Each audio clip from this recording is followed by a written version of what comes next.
قل بفضل الله وبرحمته فبذلك فليفرحوا هو خير مما يجمعون۔ آج زندگی میں جب دنیا کی بہت ساری چیزیں ہوتی ہیں نا، تو پھر اللہ کا راستہ اور اللہ کے راستے کا خرچ مشکل لگتا ہے۔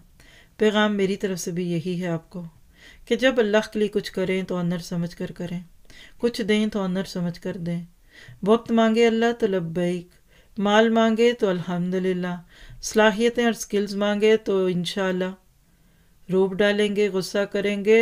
اللہ تو اس کا بھی حق رکھتا تھا کہ سب کچھ مانگ لیتا۔ اللہ کہتا ہے اگر میں مانگ لیتا تمہارے کھوٹ ظاہر ہو جاتے۔ ابھی تو 2.5% مانگا ہے، اگر 97% 5 مانگ لیتا تو کیا ہوتا؟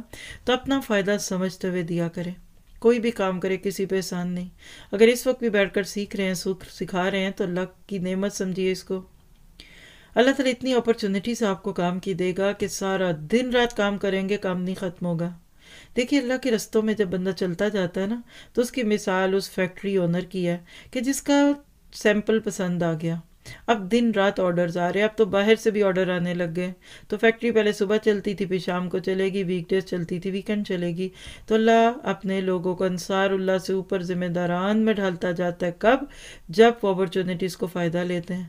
اور اگر اس سٹیج پہ آپ کہتے ہیں پتہ ہی نہیں، بتایا ہی نہیں، سوچ لیں، دماغ نہیں چل رہا، تو اس کا مطلب کہ بیک گیئر بھی لگ جاتا ہے۔